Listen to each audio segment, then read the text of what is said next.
할렐루야. 아멘. 할렐루야. 감사합니다. 오늘 좀 빈자리가 많이 보이는데 그래도 앉아 계신 분들이 훨씬 많습니다. 감사하게도 이 주일 학교가 아니죠. 기도 학교죠. 주일 학교라고 할까요? 갑자기 우리 모든 사람들이 다 하나님 앞에서 어린아이가 되어보는 거죠. 여러분 옛날로 돌아가고 싶은 생각 해보신 적 있어요? 없어요? 저도 없는데요. 갑자기 지금 주일학교 얘기를 하니까 가보고 싶은 생각이 들기도 하네요. 좀 더 많은 가능성을 품고 싶어서 더 하나님께 멋지게 내 삶을 살아내는 것을 보여드리고 싶다는 그런 마음이 들어서 잠깐 그런 생각이 든 것 같아요. 오늘도 주일학교 기도학교입니다.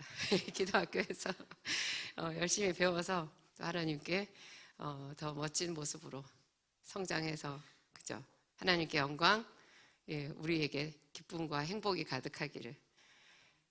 오늘 제목이 조금 이상하지 않던가요? 제목 보셨어요? 제목 괜찮아요? 기도학교 3강 맞아요? 기도학교가 아니라 기암송 기암송 3강 말씀과 기도 4차원의 영적 세계. 제가 저 말씀과 기도가 얼마나 강력한 건지를 어필하고 싶었어요. 이미 너무나 강력한 말들이 많이 난무해가지고 뭔 말을 써도 강력하지 않겠는 거예요. 그래서 떠오른 게 4차원의 영적 세계. 저것도 괜찮겠다. 저거는 제가 알기로 조용계 목사님이 처음 쓰신 말인데요. 정말 영적인 세계는 알면 알아갈수록 매료되는 게 있고 그 영적인 세계가 이 세상 눈에 보이는 모든 현상이나 이 세계를 다 지배하는 게 맞구나. 그런 생각이 들어요. 그렇게 깨어있는 사람만이 정말 하나님의 말씀과 기도를 액면 그대로 사모할 수 있어요.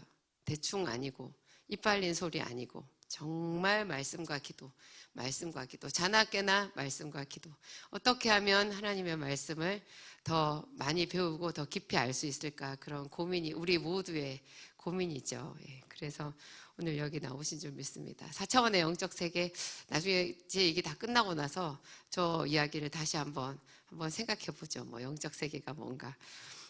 오늘 본문 말씀은요, 제가 기암송 번호로 잡았어요.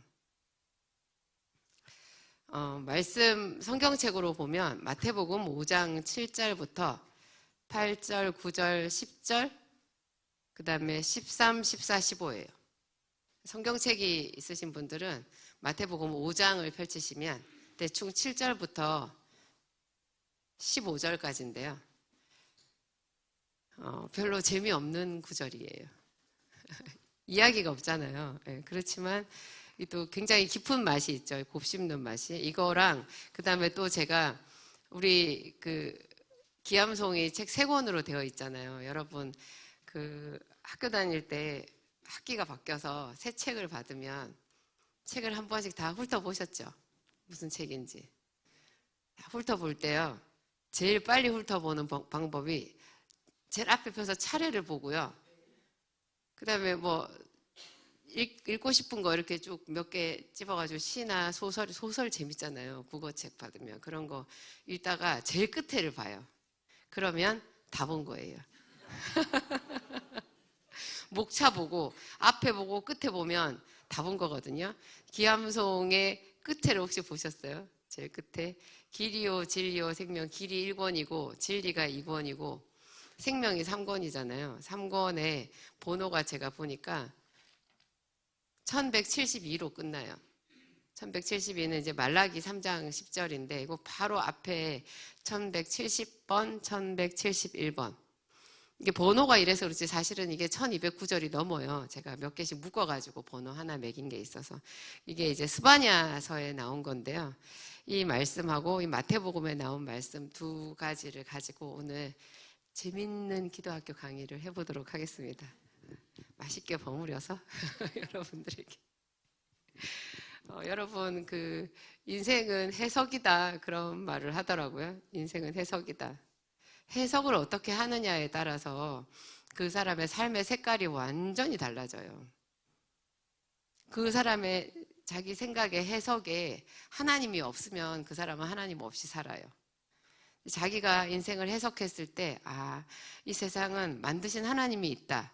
그리고 그 하나님이 세상을 만드시고 저 높은 하늘에서 팔짱 끼고 계신 분이 아니라 오늘 우리 특송에서 했던 것처럼 임마누엘, 우리와 함께 계시고 정말 지금 현재도 살아가는 이 모든 눈에 보이는 것들을 하나도 빠짐없이 다 주장하시는 분이시다라는 그 해석을 한 사람들이 예배를 해요. 제대로 예배를 하겠죠.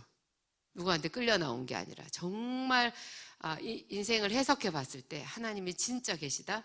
그리고 그 하나님은 자기에게 예배하는 자들에게 복을 주시는 하나님이다라는 그런 해석이 된 사람들이 예배를 하는 거예요. 하나님은 기도를 들으시는 하나님이다. 이것도 인생의 해석이거든요. 기도를 들으시는 하나님이다. 그가 기도하는 중이니라. 사울이 다메섹 도상에서 눈이 멀어버렸잖아요. 강력한 빛이 임해가지고 사도행전에 보면 눈이 멀었는데 그래가지고 무슨 소리를 들었죠. 주여 니시오니까 나는 네가 핍박하는 예수라. 그 소리를 들었잖아요. 이 소리만 듣고 이제 해석은 하나도 안 되는 거죠. 사울은 자기가 해석했을 때는 나사렛 예수는 이단이었어요. 괴수였어요. 그래서 나사렛 예수를 믿는 사람들은 전부 다 잡아다 가둬서 죽여 마땅하다라고 그렇게 생각한 거예요. 그래서 스데반 집사의 그 순교당하는 현장에서도 마땅히 쟤는 죽어야 된다라고 가편표를 던져서 그 사람들의 그 가편표에서 이제 스데반을 죽이는 사람들의 짐을 지키는 역할을 했었다고요, 자기가. 그게 그 사람 사도 바울의 그 당시에 사울이었을 시대의 인생의 해석이었거든요. 근데 그 사람이 다메섹으로 그 예수 믿는 사람들을 잡기 위해서 가다가 너무나 강렬한 빛을 보고 거기서 초자연적으로 예수님을 만난 거예요. 나는 네가 핍박하는 예수라. 이거 죽은 사람이 할 수 있는 말이 아니잖아요. 하나님만 하실 수 있잖아요. 그리고 눈이 멀어버렸어요. 하나님은 참 멋진 하나님이신 것 같아요. 그 인생의 눈을 확 멀게 해버렸을 때 그 암흑기 3일을 사울에게 있었을 때 그 3일이 지난 다음에 사울이 새 사람이 될 수 있었던 거예요. 그때 이제 사울이 캄캄한 중에서 뭐를 했겠어요? 정말 자기 조상들의 하나님 그리고 예수 그리스도를 생각하면서 기도하지 않았겠어요? 그러니까 하나님이 아나니아라고 하는 그 선지자에게 나타나셔서 지금 가서 사울이라고 하는 청년에게 네가 안수를 해줘라 그렇게 얘기하면서 그가 기도하는 중이다 그렇게 얘기해요. 저는 그 기도하는 중이다라는 그 말이 그렇게 듣기가 좋은 거예요. 왜냐하면 우리가 기도할 때 제일 힘든 게 뭐예요? 듣기는 들으시는 거야. 도대체 듣기는 들으시는 거야? 그 생각이 들거든요. 근데 하나님은 성경에 분명히 나와요. 기도를 들으시는 주여 모든 육체가 주께 나오나이다. 하나님은 기도를 들으시는 거예요. 하나도 놓치지 않고 다 들으시는 거예요. 내가 너의 기도를 하나도 남김없이 다 듣고 있다. 나는 진실한 하나님이다. 그 얘기 저한테 하셨거든요. 우와, 정말 뼈가 녹는 줄 알았어요. 저도 그때 기도하다가 지쳐가지고 기도해봐야 아무 소용이 없네. 그리고 털썩 주저앉았었거든요. 기도하려고 무릎을 꿇으려고 하다가 갑자기 그 무릎이 털썩이 된 거였어요. 그러면서 탄식이 됐거든요. 기도하다가 망하나 봐. 기도하다가 죽나 봐. 이렇게 생각이 들었는데 얼마나 감사하게도 그때 하나님께서 딱 뚫고 들어오신 거예요. 저희 내면에 딱 들어오신 거죠. 완전히 깨고 들어오신 거죠. 그래가지고 나는 진실한 하나님이다. 더 센 말이 내가 너 같은 줄 아느냐. 사람은 남의 말을 잘 안 들어요. 그리고 듣고도 잊어버려요. 듣고도 내 생각은 따로 있어요. 그리고 내 생각이 그냥 내 이기적인 생각일 때가 많아요. 그런데 하나님은 진실한 하나님이신데 그 기도를 들으신다라는 거예요. 사울이 3일 동안 그 캄캄한 중에서 얼마나 부르짖었겠어요. 막 길을 보여달라고 어떻게 해야 되냐고 부르짖었을 거예요. 근데 그 3일이 다 찰 때까지 하나님께서 굉장히 기쁘게 그의 기도를 들으실 거예요. 여러분이 기도할 때 바로 응답 안 되는 거요. 굉장히 하나님을 기쁘시게 하고 있는 중이에요. 그분이 여러분의 기도를 음미하고 계신 거예요. 여러분 클래식 음악 좋아하세요? 안 좋아하세요? 뭐 뽕짝을 좋아하셔도 그 음악을 들으면서 어떻게 하세요? 음미하시죠. 우리 찬양을 부르면 찬양을 들으면서 우리 영혼도 같이 음미하잖아요. 그냥 단지 노래를 부르고 있는데 무슨 어떤 현상도 없거든요. 갑자기 하늘에서 돈이 뚝 떨어지는 것도 아니고 갑자기 내가 뭐 불을 체험하는 것도 아니고 그냥 아무것도 없이 우리는 노래를 하고 있거나 기도를 하고 있는데 그 자체가 우리 영혼에게 그리고 하나님, 영이신 하나님께 기쁜 시간이라는 거예요. 그래서 내가 그의 기도를 듣고 있다. 그가 기도하는 중이니라. 여러분, 기도하는 중이니라. 하나님이 내 앞에서 지금 기도하는 중이니라 그렇게 말씀하시면서 하나님이 기뻐하시는 모습이 상상이 되세요? 마치 이런 거예요. 우리 애 지금 공부하는 중이야. 쟤 의대 갈 거거든. 쟤 앞으로 큰 인물이 될 거야. 쟤 지금 공부하고 있어. 얼마나 열심히 하고 있는지 몰라. 가서 살짝 들여다보고 뿌듯하지요? 네, 뿌듯하죠. 그런 마음이라는 거예요, 하나님이. 기도는 하나님과 동행하는 거고 그 자체가 굉장히 영광스러운 거예요. 우리가 하나님을 아련하는 거니까. 그 하나님의 영과 우리가 접촉하는 거니까. 이런 것도 기도에 대한 해석이고요. 기도가 단지 수단이 아니라는 거예요. 그 자체가 하나님과 교제하는 거고 목적이라는 거죠. 그러니까 기도를 하다가 제일 최고의 기도의 응답은 뭐라고요? 평생 기도해야 되겠네. 그 깨달음 뭐라고요? 부담감이 아니고 이 기도가 즐거움이라는 거를 알게 되는 거예요. 하나님과 교제하는 영광의 시간이라는 것을 알게 되는 거죠. 이제 이런 거 하나하나가 해석이거든요. 많은 사람들이 인생을 해석할 때요. 인생, 이 세상 무인점포 같은 거야. 그렇게 생각해요. 무인점포라고 자기가 말은 하지 않지만 무인점포라고 생각하는 거예요. 그 무인은 뭐가 무인이겠어요?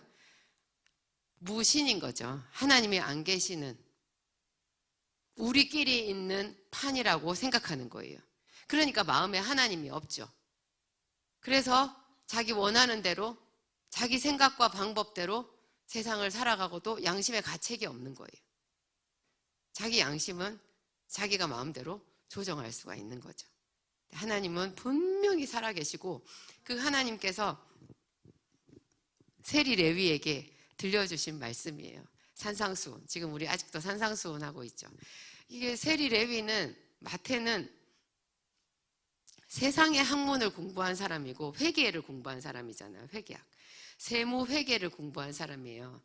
그러니까 굉장히 세상적이고 물질적인 가치관을 가지고 있다고요. 그가 유대인이고 레위 족속일 수 있지만 하여튼 이스라엘 사람이잖아요. 하나님의 택한 백성이지만 그 당시에 이스라엘은 로마의 속국이었고 잘 먹고 잘 살려고 하면 로마 편에 붙어야 된다라는 그런 나름의 자기 선택을 한 거죠. 인생의 해석이에요. 그래가지고 그 편에 가서 열심히 살았던 거죠.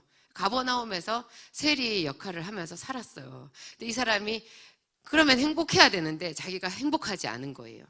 굉장히 마음이 괴롭고 자기는 온 이스라엘 사람들에게 손가락질을 받는, 아무리 자기가 항변하고 싶어도 손가락질을 받는 그런 죄인인 신분이었거든요. 이 사람이 예수 그리스도에 대한 소문을 듣고 예수님께서 산에 올라가 앉으셔서 백성들을 가르치는 그 자리에 가서 조용히 가서 그 말씀을 들은 거예요. 오늘 그 말씀 우리가 마태복음 5장 7절부터 읽을 이 부분도요. 마태가 가지고 있었던, 세리 레위가 가지고 있었던 그간의 인생에 대한 해석, 이렇게 살아야 돼. 이렇게 살아야 우리가 행복할 수 있어. 성공할 수 있어. 이게 내가 살아남는 길이야. 이렇게 생각했던 거, 그 자기 해석을 다 뒤집는 말인 거예요. 천지를 지으시고 이 땅을 사랑하셔서 우리를 구원하시기 위하여 오신 사랑의 하나님이 내주신 첫 마디는 심령이 가난한 자가 복이 있다는 거예요. 하나님을 구하는 자, 너무나 가난하게 하나님을 바라보고 그 앞에서 자기가 아무것도 아니라고 생각하고 매일매일 그분에게 길을 묻고 은혜를 구하는 자가 심령이 가난한 자거든요. 그 심령이 가난한 자가 복이 있다. 왜? 하나님이 그의 기도를 들으신다는 거죠. 절대로 그의 기도를 놓치지 않으신다는 거예요. 기도해도 소용이 없다라는 것은 정확하게 마귀의 속삭임이에요. 하나님은 한치도 오차가 없이 그의 기도를 들으시는 거예요. 그래서 그에게 천국을 주시는 거죠. 세상에 뭐 조금 구하는 거 주리라 이게 아니에요. 천국을 준다고 하셨어요. 그리고 오늘 우리가 읽는 말씀, 긍휼히 여기는 자는 복이 있나니 그들이 긍휼히 여김을 받을 것이며. 이거 우리가 생각하는 우리 마음 깊은 곳에 있는 인생의 해석과 반대되는 말이에요. 아니, 적당히 사람이 지 속도 차리고 살아야지 너는 바보냐? 그런 거 있잖아요. 긍휼히 여기는 자, 이 말을 다른 말로 바꾸면 남을 헤아리는 자예요. 긍휼히 여긴다면 불쌍하게 여기는 거잖아요. 그러면 조금 오해의 소지가 있어요. 이걸 조금 더 잘 풀어서 보면은 긍휼히 여기는 자, 다른 사람의 사정을 헤아려 주는 자를 말해요. 모두들요, 남 사정을 헤아릴 틈이 없어요. 다 자기 살기 바빠서. 다 자기 살기 바빠요. 본능적으로 자기 살기 바빠요. 그래서 다른 사람을 헤아려 줄 틈이 없는데, 천지를 지으신 하나님, 기도를 들으시는 하나님, 온 세상의 인간 세상의 모든 것들을 다 주장하시고 느부갓네살을 왕으로 세우신 하나님, 벨사살을 저울에 달아보신 하나님, 다리오 왕을 아시는 하나님. 그죠? 다리오 왕도 하나님이 임명하신 거잖아요. 이 세상 모든 나라들 다 하나님이, 인간관계도 다 하나님이, 팔자도 하나님이 만드신 거예요. 사실 팔자 아니지만 야곱의 팔자를 누가 바꾸셨어요? 하나님이 바꾸셨잖아요. 왜 바꾸셨어요? 야곱이 구했으니까. 하나님 앞에 구하면 그것도 바꿔주시는 분이에요. 근데 그런 정확하신 하나님이 재판을 딱 하시는 거예요. 긍휼히 여기는 자가 이긴다. 남을 헤아리는 자가 이긴다. 왜 그가 이기느냐? 긍휼히 여김을 받을 것이기 때문에. 누구에게 긍휼히 여김을 받아요? 제가 생각해 봤어요. 긍휼히 여기는 자 앞에는 다른 사람, 남을 긍휼히 여기는 자는 긍휼히 여김을 받을 것이요. 누구에게 받아요? 하나님께 긍휼히 여김을 받고요, 사람에게도 긍휼히 여김을 받아요. 이게 정확하게 그 사람의 인생에 쌓인다는 거예요. 우리가 은행 통장 안에다가 돈을 넣어두면 나중에 필요할 때 돈을 꺼내 쓸 수 있잖아요. 다른 사람을 헤아린 것이 저축이 된다는 거예요. 그게 하나님의 책에 기록이 된다는 거예요. 그래서 하나님이 그거를 기억해놨다가 그 사람을 헤아려 주시고 그 사람이 다른 사람에게도 헤아림을 받게끔 해주신다라는 거예요. 내가 다른 사람한테 차갑고 냉정하고 항상 내 거 챙기기 바쁘면요, 하나님도 그 사람을 생각해 주시지 않아요. 그런 구절이 성경에 굉장히 많아요. 제가 잠언서를 읽다가 깜짝 놀란 구절이, 또 최근에 깜짝 놀란 구절이 있는데요. 잠언서 1장 19절인가요? 함께 읽겠습니다. 이익을 탐하는 모든 자의 길은 다 이러하여 자기의 생명을 잃게 하느니라. 이익을 탐하는 게 죽을 죄인가 봐요. 여러분, 이익은 다 탐하지 않으세요? 이익을 내는 것을 나쁘다고 하진 않았어요. 탐한다고 그랬어요. 그러니까 약간 자기의 선을 넘어서 살짝씩 탐하는 거예요. 살짝씩. 저기 이익은요, 꼭 돈뿐만이 아니에요. 내가 직장에 가서 해야 되는 일을 게을리하는 것도 자기 이익이잖아요. 마땅히 해야 되는 일을 덜 하는 거죠. 그럼 자기가 좀 편하니까. 그런 것도 이익을 탐하는 거예요. 다른 사람을 헤아려 주는 것, 귀찮잖아요. 헤아려 주면 힘들어. 나도 힘들다니까. 그렇게 하는 것도 전부 이익을 탐하는 거예요. 이 이익을 탐하는 자의 모든 길은 다 이러하여 어떻게 된다고요? 세상에 생명을 잃는데요. 저는 선악과 하나를 따먹었다고 에덴 동산에서 쫓아내신 하나님의 마음이 저기도 있구나, 그 생각이 들었어요. 아, 이익을 좀 탐하면 너는 가난하게 될 뿐이니라, 뭐 이 정도가 있어야 되지 않아요? 근데 하나님은 말씀하시는 거예요. 자기의 생명을 잃게 된다고. 그 반대로 남을 헤아리는 사람은, 긍휼히 여기는 사람은 생명을 얻는다라는 거예요. 그게 세상을 실수 없이 다스리시는 하나님의 원리 원칙이라는 거예요. 우리의 눈에 보기에 어떠하든지 하나님은 이렇게 하신대요. 그러면 하나님을 인정하는 자가 잘 되겠죠. 하나님을 인정하는 자가 잘 되는 거예요.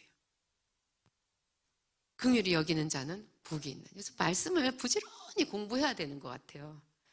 이 정도는 괜찮겠지 뭐 이렇게 생각하는데 그게 서슬이 시퍼렇다는 거죠. 법이 그래요.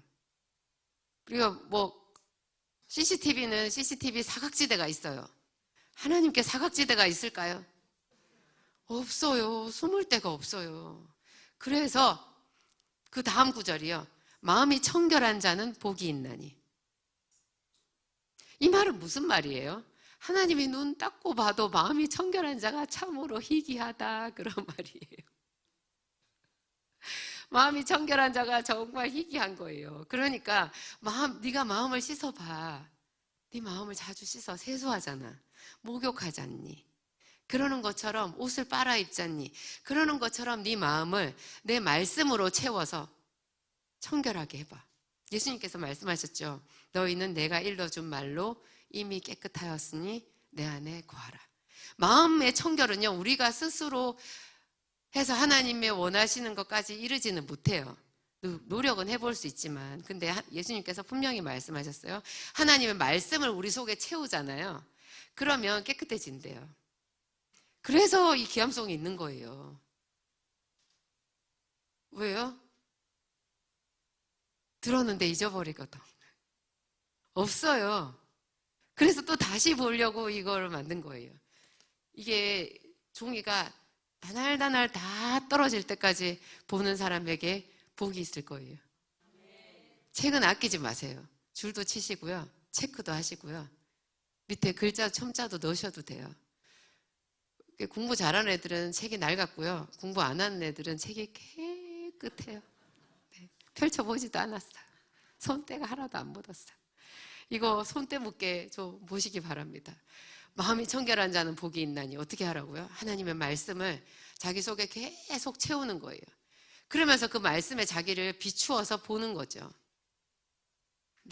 하나님이 저한테 말씀하셨다니까요. 내가 너 같은 줄 아느냐. 제가요, 언제 어떤 굉장히 영감 있는 그 목사님이 있었는데, 그 목사님이 저를 딱 안수하자마자 너는 마음이 청결한 자다, 그렇게 얘기를 하셨어요. 제가 굉장히 기뻤거든요. 제가 되게 단순해요. 저는 싫으면 싫은 게 얼굴에 다 드러나요. 그래서 어디 가서 거짓말을 잘 못해요. 이런 사람이, 심플한 사람이 하나님의 말씀을 공부하고 기도하기도 좀 유리한 것 같긴 해요. 저는 마음에 없는 예배를 못 드리거든요. 그냥 와서 앉아서, 아니 하나님도 생각하지 않고, 그런데 교회는 와서 열심히 예배 드리는 게 어떻게 가능한가? 저는 그게 정말 이해가 안 돼요. 그냥 심플, 담백, 그냥 있는 그 자체, 그런 것도 청결한 거거든요. 그러니까 하나님의 말씀을 들으면 그 말씀을 생각하는 거예요. 아니 하나님, 이게 말이 된다고 생각하세요 지금?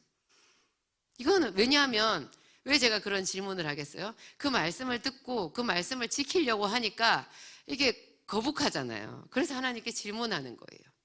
지킬 생각이 없는 사람은 질문도 안 하죠. 어차피 안 지킬 건데 뭘 질문을 하겠어요. 근데 지킬 생각이 있는 사람은, 왜 하나님 이게 이렇게 하시는 건, 하나님 이거는 하나님이 틀리신 것 같아요. 설명을 한번 해보세요, 나한테. 그러면 그래가지고 제가 질문도 많이 하고 했는데, 하여튼 그래요. 하나님이 보시기에 마음이 청결한 자, 말씀을 부지런히 자기에게 채우는 자, 두 마음을 먹지 않는 자, 하나님께서 말씀하시면 곧이곧대로 그거를 품는 자, 그런 사람들은 하나님을 본대요. 이 약속은 하나님이 하신 거예요. 하나님을 보면 어떻게 될까요? 얼마나 좋을까요, 여러분? 정말 좋겠죠. 그분은 상상을 초월하게 따뜻하신 분이에요. 저는 하나님이 좀 무서운 분인 줄 알았어요. 하도 제가 혼이 많이 나가지고. 내가 너 같은 줄 아느냐 할 때 그 하나님이 막 사랑인 것 같아요. 조금 무섭잖아요. 무섭고, 네가 뭘 그렇게 실패했냐, 그렇게 말했을 때도 제가 너무 놀라서 주저앉을 뻔했거든요. 길을 가다가 주변을 둘러봤는데 아무도 없어요. 하나님이 나한테 네가 뭘 그렇게 실패했냐 그렇게 얘기를 하셔서 깜짝 놀랐는데 하나님은 나한테 참 사랑한다는 얘기는 안 하시고 나를 많이 혼내시는구나. 누구는 내가 너를 사랑한다 그랬대는데 저는 그런 소리는 한 번도 못 들어봐가지고, 그런데 지금은 알아요. 얼마나 그 하나님이 따뜻하시고 사랑이 많으신 분인지. 여러분 주변에 똑똑한 사람이랑 같이 지내고 싶어요? 따뜻하고 정말 나를 헤아려주고 항상 내 말을 들어주는 사람이랑 같이 있고 싶어요? 그래서 제 옆에 아무도 안 오나 봐요. 제가 그렇게 똑똑하진 않는데 사람이 없어요 주변에. 사모님은 항상 바쁠 것 같아서 안 온다고 하는데 제가 내심 속으로 내가 좀 날카롭나 그런 생각을 합니다. 하여튼 하나님은 전지전능하시고 너무나 능력이 많으신 분인데 정말로 사랑이신 거예요. 생각해 보세요. 갈릴리 바닷가에서 요한복음 21장이에요. 예수님이 자기를 부인하고 예수님 모른다 그러고 도망간 그 1등 수제자 베드로랑 그 일당들 전부 다 갈릴리 바다 가서 옛날에 하던 대로 고기 잡고 있었는데 옛기놈 해야 되지 않아요? 집합! 여기 다 집합해! 이렇게 해야 될 것 같잖아요. 그런데 예수님이 얘들아 너희에게 고기가 있느냐? 사랑이에요. 배 오른편에 그물을 던져라. 그 다음엔 또 어떻게 해요? 고기를 굽고 있어요. 떡과 고기를. 여러분 밤새 야간 작업한 거잖아요. 밤이 새도록 그 뱃일 얼마나 힘들겠어요. 그냥 공장에서 하는 일도 힘든데 바다 위에 물 위에 떠 있는 배 위에서 고기를 잡으려고 하는 그물을 던지는 그 일은 극한 직업이거든요. 그걸 새벽까지 한 거에 동이 들 때까지 얼마나 배가 고프겠어요. 집합해 여기. 베드로 너부터. 이렇게 얘기를 하셔야 되고, 지금 상황은 잘못했으니까 내가 너희들 뭘 가르쳤어? 이래야 될 것 같은데 예수님은 숯불을 피워놓고 떡과 고기를 주시는 분이신 거예요. 그래서 사랑이시라는 것을 알 수 있어요. 예수님은 우리를 먹이시는 분인 거예요. 그분은 사랑이에요. 근데 그분이 분명하게 말씀하셨어요. 복을 준다고. 마음이 청결한 자에게 복을 준다고. 긍휼히 여기는 자, 남을 헤아리는 자를 반드시 내가 헤아려 주겠다고. 하나님이 한번 생각해 주시면 어떻게 되겠어요? 하나님이 한번 생각해 주시면. 근데 하나님이 또 다른 사람들을 동원해서 그 사람들도 나를 생각해 주게끔 하는 거예요. 화평하게 하는 자는 복이 있나니. 이것도 이웃에 대한 이야기죠. 긍휼히 여기는 것도 이웃에 대한 이야기고 화평하게 하는 것도 이웃에 대한 이야기예요. 다른 사람들 화평하게 하는 자의 반대가 뭐겠어요? 이간질하는 자가 되겠죠. 형제 사이를 이간질하는 자, 이웃 사이를 이간질하는 자. 우리 교회도 이간질하는 이상한 자매님이 있었던 적이 있어요. 제가 정말 돌아가시는 줄 알았는데 알아서 나가시더라고요. 그래서 얼마나 감사했는지 몰라요. 그분이 나가자마자 세상이 조용해졌어요. 근데 반대로 어떻다고요? 화평하게 하는 자. 화평하게 하는 자, 마음이 따뜻한 사람이 화평하게 하겠죠. 화평하게 하는 자는 복이 있나니. 하나님의 아들이라 일컬음을 받을 것이. 하나님이 그의 보호자가 되어준다는 거예요. 의를 위하여 박해를 받은 자는 복이 있나니. 이런 거를 읽으면서 내가 생각했던 세상의 복의 기준, 세상에 잘 되는 사람, 그거 다 틀린 거구나. 하나님께서 복을 주시는 항목은 분명히 하나님의 법에 이렇게 있구나. 내가 잠깐 속은 거구나. 저 사람 예수 안 믿고도 저렇게 잘 되는 거 그거 아니구나. 느부갓네살, 벨사살, 다리오 왕, 그런 고레스 왕, 그 시대를 풍미하던 그런 대호걸들 있잖아요. 그런 사람들도 사실은 하나님 안에서 이런 복을 받은 자는 아니라는 것을 우리가 분명히 알 수 있어요. 세상에 나 보기야 어떠하든지 하나님의 말씀이 진리라는 거죠. 그래서 하나님의 말씀대로 나는 살리라. 5장 13절 너희는 세상의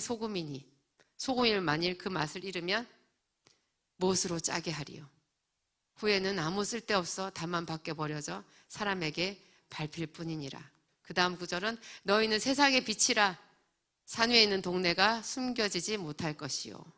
사람이 등불을 켜서 말 아래, 말이 뭐예요? 타고 다니는 말이에요. 등불을 켜서 타고 다니는 말 밑에 두나요? 그게 아니고 말이 이렇게 덮개 같은 거더라고요. 그 속에다가 넣어두지 않고 그 등불을 켜서 그런데 뚜껑 덮어 놓는 사람은 없죠. 빛이 안 새어 나오게. 그 등경 위에다가 받침대 위에다가 올려서 그 빛이 잘 비치게 하잖아요. 여러분, 마태가 이 말을 들었을 때 어떤 느낌이었을까요? 너희는 세상의 소금이니 그랬어요. 너희가 누구예요? 하나님의 말씀을 지금 듣고 있는 자, 내 말을, 하나님의 말씀을 믿는 자, 나를 아버지라고 부르는 너 말이야. 너는 세상의 소금이고 세상의 빛이라는 거예요. 마태는 굉장히 이 말에 감격하면서도 여러 가지 생각이 들었을 것 같아요. 왜냐하면 마태는 숨고 싶은 사람이었거든요. 모든 사람들한테 자기가 원한 것은 아니지만 죄인이라고 손가락질을 받는 사람이었잖아요. 그래서 마태가 자기 집에 잔치를 베풀어서 예수님을 초대하고 온 자기 친구들을 초대하고 사람들이 많이 왔는데 그 잔치 자리를 굉장히 불편하게 한 바리새인들이 있었어요. 예수님을 비난하면서 어떻게 세리와 죄인들과 함께 잡수시나, 이 더러운 집에 이렇게 와가지고 이곳에 있나, 그런 생각을 했거든요. 마태가 잔치를 베풀었는데 너무 기뻐가지고 예수님이 나를 따라오너라 이렇게 말씀하셨을 때 너무 기뻐서 예수님이 자기를 불러주신 게 기뻐서 잔치를 베풀었거든요. 근데 그 잔치조차도 사람들에게 지금 다 손가락질 당하고 수군거리고 그렇게 더러운 무슨 통처럼 된 거예요. 숨고 싶겠죠. 항상 사람들 앞에 어떻게 나설 수 있겠어요. 그런데 예수님은 말씀하시는 거예요. 너는 세상의 소금이다. 그리고 너는 세상의 빛이다. 자기 자식을 낳아서 방 안에 칩거하기를 원하는 부모는 아무도 없을 거예요. 다 자식을 낳으면 공부 잘하기를 바라고 열심히 일해서 성공하기를 바라고, 그러면 어떻게 되는 거예요? 세상에 나타나는 거잖아요. 근데 예수님도 우리를 세상에 나타나라는 거예요. 나는 너를 세상에 나타내기 위해서 너를 불렀다. 온 세상 사람들이 너를 보고 하나님 나라를 보는 것 같이 생각하게 하려고 내가 너를 만들었다. 이렇게 얘기하시는 거예요. 이게 하나님의 자기 자녀에 대한 꿈이에요. 너는 세상의 소금이다. 근데 제가 호박죽을 아주 잘 써요. 제가 몸이 건강해지면요, 여러분 한 200명쯤 먹는 호박죽을 저녁에 만들 수 있어요. 예전에 제가 나이 30대 초반에 오후 5시까지 약국 일을 하고 우리 교회 개척하는데 거기로 가서 6시, 7시부터 사경회를 인도를 하고 장을 봐가지고 집에 가서 다음날 교회 성도들이 먹을 반찬을 했어요. 밤 11시 될 때까지 쉴 틈 없이 살았어요. 우리 목사님은 옆에서 시래기 된장국을 끓여주셨어요. 그래서 그때 우리 교회 다녔던 몇몇 안 되는 성도들은 우리 집 아파트로 가서 목사님이 끓여준 시래기 된장국이랑 사모가 한 밥에 반찬에 마지막 디저트는 호박죽이었어요. 호박죽은 여러분, 제 호박죽을 안 먹어보신 분들은 나 호박죽 별로 안 좋아해 이렇게 말씀하실 수도 있어요.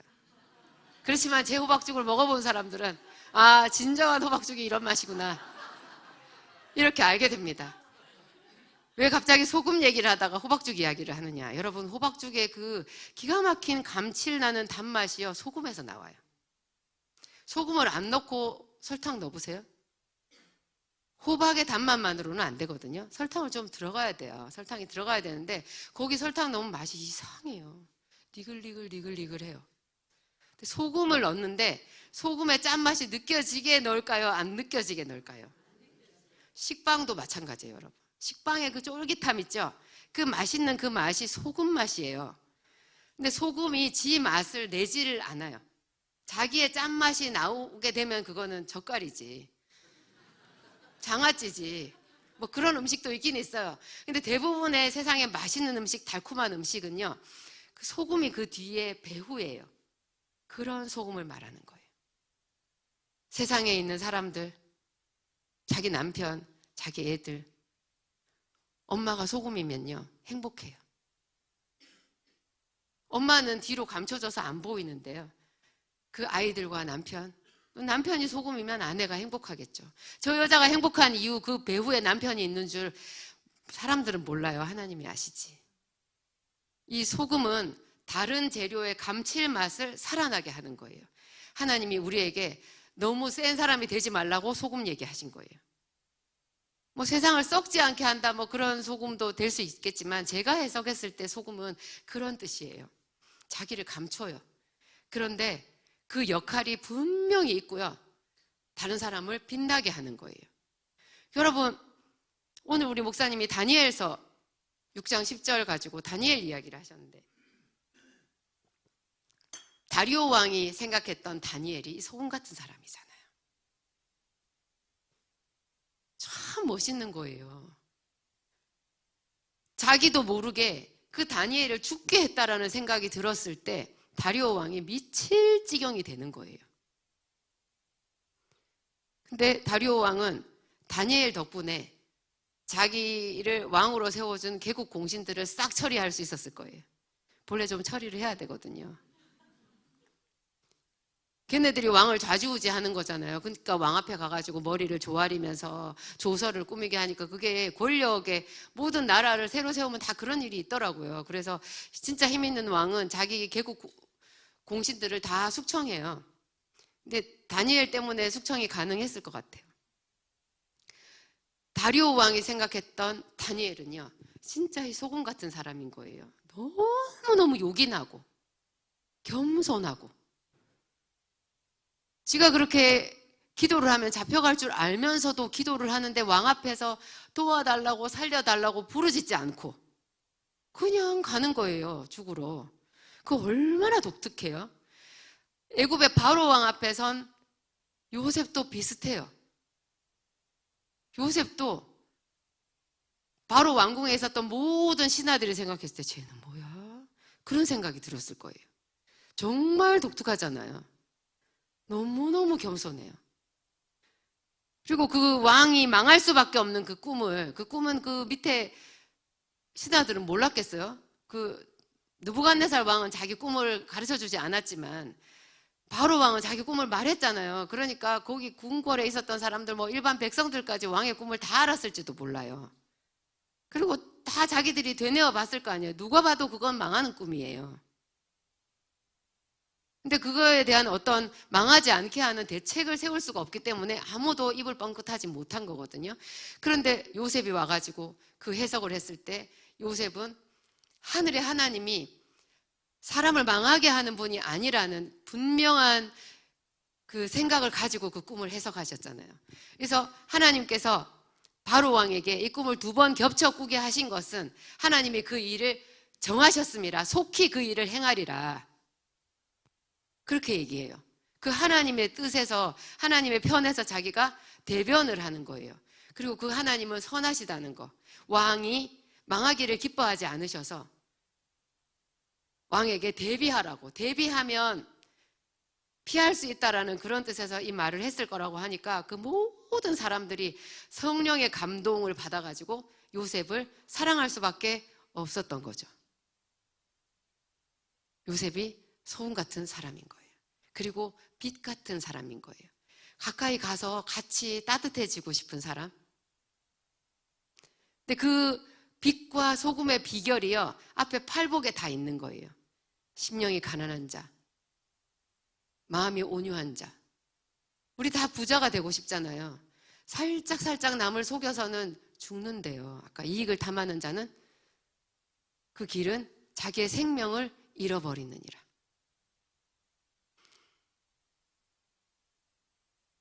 받을 거 받아야 되고 줄 거 줘야 되고 줄 거는 줘야 돼요. 받을 거 받기 전에 줄 거 먼저 줘야 된다면 작심하고 기도해서 줄 거 주세요. 줄 거 주게 해달라고 기도하는데, 그리고 내 몸을 아끼지 않는데 줄 게 없을 리가 없어요. 그 제가 저희 아이들 다 대학을 들어가야 되고. 그런데 제가 돈이 없는 거예요. 정말 하나님께 부르짖었어요. 하나님, 제가 이렇게 열심히 일하고 이렇게 열심히 기도하고 쉬는 날도 없이 살았는데, 수십 년을 이렇게 살았는데, 교회도 좀 지어야 되겠고 애들이 대학교 갈 때쯤엔 제가 장학금 주는 사람이 되어 있을 것이다, 그렇게 생각하고 제가 그렇게 일했는데, 아직도 제가 애들한테 국가 장학금을 받아야 겨우 대학을 보낼 수 있는 처지예요. 하나님, 어떻게 된 거예요? 그러면서 기도하고 일하고, 제가 그 약국에 손님 없는 약국에서 뭐라도 해야 하나님이 일하시기 쉽지 않을까? 하나님은 틀림없이 나한테 뭘 주실 거야.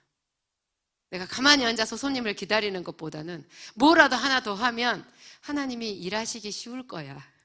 여러분, 괜찮은 그럴듯한 말이죠. 하나님이 일하시기 쉬울 거야. 하나님이 일하시기 쉽게 어떻게 한다고요? 이 팔복처럼 행하는 거예요. 잠언서에 나오는 모든 말씀처럼 행하고 그분의 신실하심을 믿고 여러분의 인생을 거기다가 거는 거예요. 이 세상은 무인 점포가 아니에요. 하나님은 우리를 다 보고 계시고, 그 보고 계신 뜻이 뭐라고요? 정확하게 우리를 살펴봐서 뭐라도 주시고 싶은 거예요. 잘하는 거 뭐라도 찾아서 보상을 해주시고 싶은 거예요. 길을 물으면 가르쳐 주시려고 우리 기도에 귀를 기울이시는 거예요. 잘 되는 길을. 쟤는 나한테 물어보면 내가 저한테 가르쳐 줄 텐데, 내가 가르쳐 줘도 내 말은 안 듣고 딴 길로 가고 계속 지 길만 되게 해달라고 나한테 구하네. 혹시 그런 분이 있으실지도 몰라요. 하나님께 정직한 마음으로 길을 물어보시고, 그리고 하나님이 말씀해 주신 그것은 절대 벗어나지 말고 계속 가셔야 돼요. 스바냐서 3장 16절.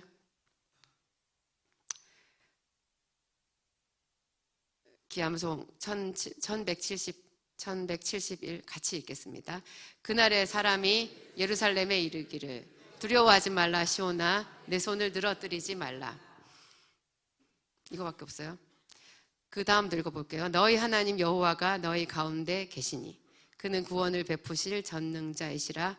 그가 너로 말미암아 기쁨을 이기지 못하시며 너를 잠잠히 사랑하시며 너로 말미암아 즐거이 부르며 기뻐하시리라. 이게 구약 성경이잖아요. 스바냐서는 상당히 뒷부분에 있거든요. 이게 아마 포로기 때 적혀진 성경일 거예요. 스바냐서가. 그러니까 구약 성경이죠. 그 다음에 이스라엘이 잘 될 때, 다윗 시대, 솔로몬 시대 이럴 때가 아니거든요. 이스라엘이 망했을 때예요. 근데 그럴 때 하나님이 우리 중에 계시고 우리를 기뻐하시고 구원을 베푸실 전능자로서 나를 기뻐하시고 나를 잠잠히 사랑하시고 나를 즐거이 부르며 기뻐하시리라. 이걸 상상할 수 있어요? 상상할 수 없죠. 망했는데. 그런데 스바냐는 분명히 말하고 있어요. 너희 하나님 여호와가 너희 중에 계시다고. 그런데 그 하나님이 구원을 베푸실 전능자이시고, 지금 네 눈에 보이는 환경이 어떠하든지 그는 구원을 베푸실 전능자이시고, 무엇보다도 그가 너를 기뻐하신다는 거예요. 그리고 너를 잠잠히 사랑하신다는 거예요. 잠잠한 게 문제예요. 잠잠해서 우리 모르잖아요. 그래서 믿음이 필요한 거예요. 근데 잠잠히 우리를 사랑하시는 거예요. 그래서 보시는 거예요. 그리고 얼마나 너로 말미암아 즐거이 부르며 기뻐하시리라. 근데 이 너가 지금 뭘 하고 있다고요? 위에 네 손을 늘어뜨리지 말라. 손을 늘어뜨리는 게 뭐예요? 안 늘어뜨리면 어떻게 돼요? 이렇게 되죠. 손이 기도해요. 손이. 제가 하도 목청껏 기도해서 목이 다 가가지고 기도를 할 수가 없었는데, 그때 만약에 이걸 알았으면 얼마나 좋았을까요? 손만 들면 돼요. 높이 드세요. 이렇게 드는 것보다는 이렇게 드는 게 낫고, 이렇게 드는 것보다는 이렇게 드는 게 낫고, 한 손 드는 것보다는 양손 드는 게 낫고. 근데 여러분, 손 드는 게 힘들어요. 일단 주변 사람이 의식이 됩니다. 그리고 조금 있으면 금방 팔이 아파요. 그래서 어떻게 했다고요? 아론과 훌이 팔을 잡았다고요. 힘들어서 팔을 내리면 네가 힘들구나, 네가 팔 든 걸로 쳐줄게, 이렇게 안 하신다고요. 누가 옆에서 잡아서라도 들고 있어야 되는 거예요. 무슨 말이에요? 기도는 힘이 들게 하는 기도가 진짜 기도라고요. 여러분 기도하러 와서 저녁에 기도하러 오면, 우리 교회는 저녁에 기도하러 많이 오시는데 새벽에 와도 마찬가지예요. 그러니까 앉으면 힘들어요. 새벽에는 잠을 못 자서 힘들고 저녁엔 낮에 일했기 때문에 힘들어요. 항상 힘들어요. 기운이 펄펄 나서 기도의 자리에 앉을 때는 없어요. 그러면 어때요? 앉아있을 때 벌써 등이 이렇게 구부정해져요. 고개가 좀 내려와요. 팔에 힘이 하나도 없어요. 다리도 약간 벌어져 있어요. 눈은 감았어요. 주여. 가끔씩 주여 주여 이렇게 하고 집에 가는 거예요. 여러분, 그 기도 아니에요. 성경에 어디 하나님이 그렇게 기도해도 된다고 되어 있던가요? 마음은 원이로되 육신은 약하도다. 괜찮다. 이렇게 얘기 안 하셨어요? 내가 너를 위하여 기도하였노니 이렇게 말씀하셨지. 여러분이 다른 사람을 위해서 기도하는 자가 되어줘야지, 아이 남편이 나를, 아내가 나를 위해서 기도할 거야 이렇게 하시는 건 아니죠. 기도는 본래 힘든 거예요. 여러분, 힘들다고 일 안 하면 사장님이 월급 주던가요? 안 줘요. 일 게을리하는 사람은 제가 딱 봐가지고요 월급 깎아요. 제가 좀 일에 대해서는 냉정합니다. 일은 열심히 해야 돼요. 배려는 해주지만 게으른 것은 용납 안 돼요. 남의 일을 쉽게 생각하는 것도 용납 안 돼요. 일은 정확하게 해야 돼. 더 많이 해야죠. 더 많이 하면 제가 성과급은 확실히 줍니다. 이게 하나님의 사고방식이에요. 여러분, 기도 힘들어도 하는 거예요. 다니엘의 기도도 힘들었죠. 요셉의 견딤도 힘들었죠. 다윗의 찬양도 힘들었어요. 항상 힘들어요. 근데 힘들기 때문에 그 기도가 하나님께서 쳐주시는 값이 있는 거고, 그래서 그게 믿음인 거예요. 준비됐나요? 여러분, 오늘 힘들어서 기도할 준비 되셨습니까? 일어나십시다. 제가 짧게 기도하고 바로 다 같이 기도 시작하겠습니다. 하나님, 감사합니다. 우리를 기도자로 부르신 것, 세상의 빛과 소금으로, 세상의 아름다움으로 나타낼 작정을 하신 하나님을 찬양합니다. 하나님, 우리는 찢기같이 살아왔었습니다. 실패하고 좌절하면서 살아왔었는데 하나님은 우리 곁에서 우리 기도를 들으셨고, 내 내면의 깊은 신음소리도 들으셨고, 하나님, 이제는 때가 차서 하나님의 은혜가 응할 때인 줄을 확신합니다. 이제 힘을 다하여 이 안디옥 교회에서, 이 기도학교에서 함께 부르짖으며 주의 은혜를 구합니다. 하나님, 약속하신 대로 우리에게 은혜를 내려주시옵소서. 우리에게 땅을 유업으로 주시고 하나님의 아들이라 불러주시고, 하나님, 우리를 긍휼히 여기는 은혜를 주시고, 하나님, 하늘에 간직되어 있는 모든 귀한 것으로 다 우리에게 채워 주시옵소서. 우리가 주의 자녀가 되어서 아버지의 이름을 부르오니 기쁘게 우리의 기도를 연락하여 주시옵소서. 예수님 이름으로 기도합니다.